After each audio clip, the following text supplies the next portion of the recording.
Hi friends, welcome back to my vlogs. ಈ ವ್ಲಾಗಲ್ಲಿ ನಾನು ನಿಮಗೆ ಅಮೆಝಾನ್ನಿಂದ ಆರ್ಡರ್ ಮಾಡಿ ತರಿಸಿರೋಂಥ ಒಂದು ಸೈಡ್ ಬ್ಯಾಗ್ ಆರ್ಡರ್ ಮಾಡಿದ್ದೀನಿ.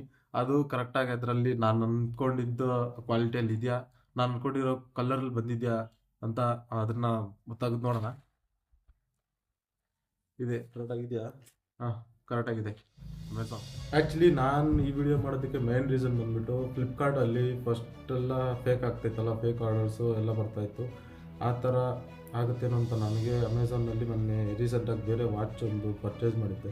ಫುಲ್ಲಿ ಡ್ಯಾಮೇಜ್ ಆಗಿತ್ತು. ಡ್ಯಾಮೇಜ್ ಅಂದರೆ ಅದು ರನ್ನೇ ಆಗ್ತಾಯಿಲ್ಲ, ಏನು ಮಾಡಿದ್ರು ರನ್ ಆಗ್ತಾಯಿಲ್ಲ. ಅದಕ್ಕೆ ವಾಪಸ್ ಕೊಟ್ಟು ರೀಫಂಡ್ ಆಯಿತು.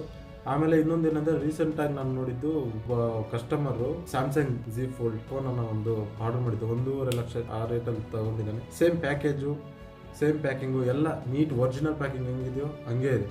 ಆದರೆ ಎಲ್ಲ ಓಪನ್ ಮಾಡಿದ್ದಾದಮೇಲೆ ಒಳಗಡೆ ಸೇಮ್ Z Foldinದು ಅದೇ ಸೈಜಿಂದು ಟೈಲ್ಸ್ ಇಟ್ಕೊಟ್ಟಿದ್ದಾರೆ ಅಮೆಝಾನಲ್ಲಿ.